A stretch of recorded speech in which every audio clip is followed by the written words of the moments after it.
आप है भारतीय जनता पार्टी से राज्यसभा सांसद माननीय नागेंद्र रॉय उर्फ कूच बिहार के महाराजा श्री श्री अनंत देव नारायण भूप बहादुर। आप पश्चिम बंगाल से भारतीय जनता पार्टी के राज्यसभा के पहले सांसद हैं।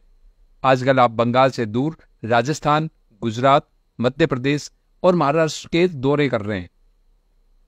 इन दौरों में आप पूर्व राजा महाराजाओं और जागीरदारों से मुलाकात कर रहे हैं और जगह जगह क्षत्रिय समाज के लोगों की बैठकें ले रहे हैं। इसके पीछे उनका मकसद पूछने पर वे इन्हें सिर्फ शिष्टाचार मुलाकातें बताते हैं और देश भर के क्षत्रियों को एकजुट करना बताते हैं। आप में से बहुत से लोग शायद उन्हें पूरी तरह से नहीं जानते, इसलिए जानिए कूच बिहार के महाराजा श्री श्री अनंत देव नारायण के बारे में बता रहे हैं राज ऋषि राजेंद्र सिंह जी नरूका। 84 में इंद्रजितेंद्र नारायण गए, 92 में वो चले गए। इनका कूच बिहार में उस फैमिली से प्रॉपर हायर कोई नहीं रहा उत्तराधिकारी, क्योंकि किसी ने अंग्रेजों से शादी कर ली या इधर उधर कर ली तो वो इन्होंने एक्सेप्ट नहीं किए। लास्ट में पोजीशन ये हो गई कि सिंहासन पर कौन बैठे, जैसे बूंदी का कई दिनों तक खाली रहा।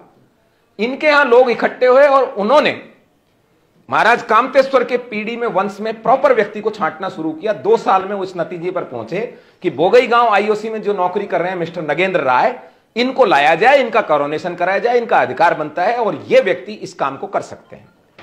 तो इनका कोरोनेशन हुआ उस कामतेश्वर महाराज के महल में जो अब खंडर है, और 94 में इनका कोरोनेशन हुआ मजिस्ट्रेट की उपस्थिति में।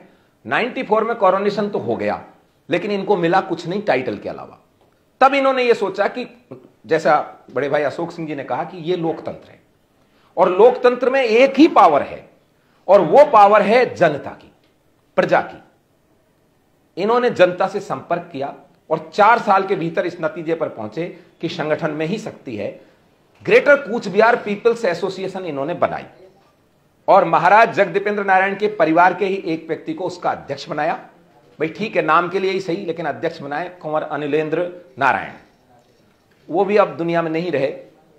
अभी अध्यक्ष हैं मिस्टर निर्मल राय उस ग्रेटर कूच बिहार पीपल्स, और उसकी जनरल सेक्रेटरी है नमिता बर्मन जी।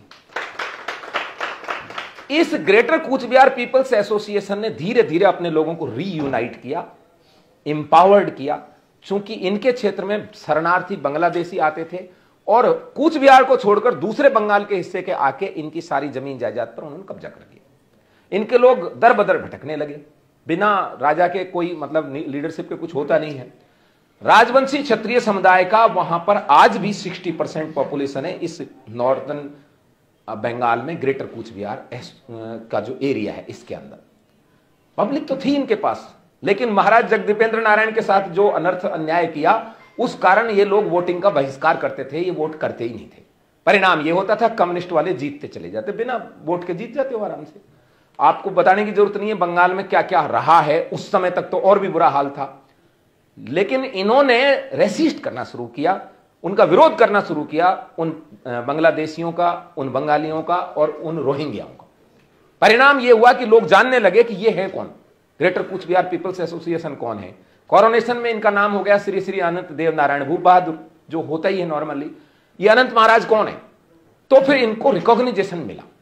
जसवंत सिंह उस समय वहां से डोगरा और मारवाड़ियों की मदद से दार्जिलिंग से एमपी थे, वो आना जाना था उनका। और लकीली उस समय अध्यक्ष बन गए राजनाथ सिंह जी, पार्टी के राष्ट्रीय अध्यक्ष, और वो बीजेपी को बंगाल में भी पैदा करना चाहते थे। उस समय तक एमएलए नहीं थे वहां, एक एमपी ही थे खाली, जसवंत सिंह जी। तो वो वहां ढूंढ रहे थे संभावना। जसवंत सिंह जी ने उनको बताया कि वहां ऐसा है। महाराज साहब की उनकी मीटिंग हुई और उसमें यह तय हुआ कि भाई हम हमारी स्टेट चाहते हैं। तो राजनाथ सिंह जी ने खुले दिल से यह कहा हम आपको स्टेट देंगे, बट देने की स्थिति में नहीं है क्योंकि बंगाल में एक भी एमएलए हमारा नहीं है। भाई क्या बोलेंगे, कैसे बोलेंगे? तो इन्होंने कहा वो कैसे आएंगे एमएलए? बोलो वो जब आएंगे जब आप लोग वोटिंग करने लग जाए। और वो वोटिंग करने लगे। परिणाम यह हुआ कि 2019 में 18 एमपी जीते वहां से, जिसमें से 8 एमपी कूच बिहार टेरिटरी से जीते।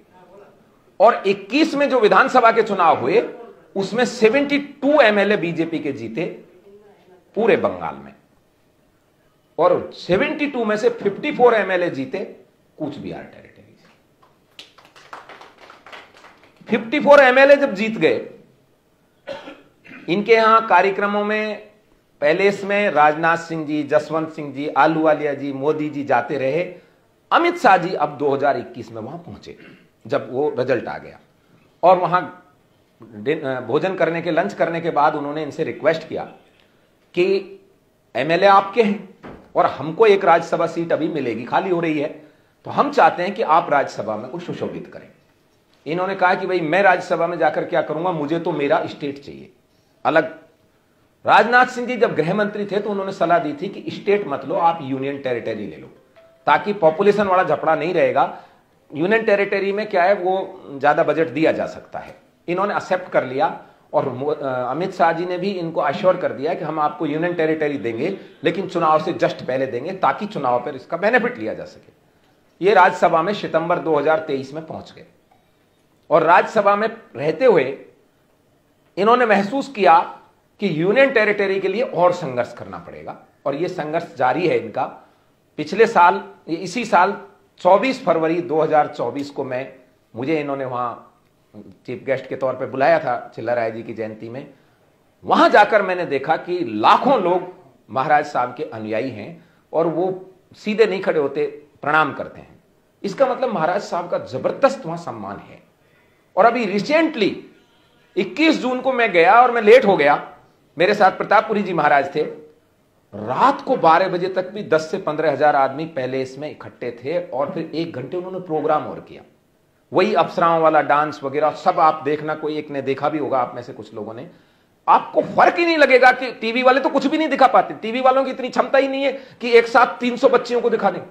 300 बच्चियां एक ही ड्रेस में वही दिव्य गान कर रही हैं। खुद प्रतापपुरी जी महाराज के वचन है, उसमें भी होंगे, आप देख लेना वीडियो में भी, कि मुझे ऐसा लगा कि ये तो स्वर्ग में आ गए हैं। आज भी महाराज साहब ने कल्चर मेंटेन की, अपनी स्टेटस मेंटेन किया हुआ है। अब इनके दिमाग में एक बात है कि यदि हम संभले नहीं, इकट्ठे नहीं हुए, तो हमारा अस्तित्व समाप्त होना निश्चित है। हम ठीक है और जातियों की तरह तो रह पाएंगे, लेकिन हमारे अंदर जो कुलबुलाहट है वो नहीं रह पाएगी। उसके लिए जरूरी है, प्रजातंत्र में प्रजा ही सर्वोपरि है। हम अपनी प्रजा को सही बात बता दें, जो हम गीता के माध्यम से बताने का प्रयास कर ही रहे हैं।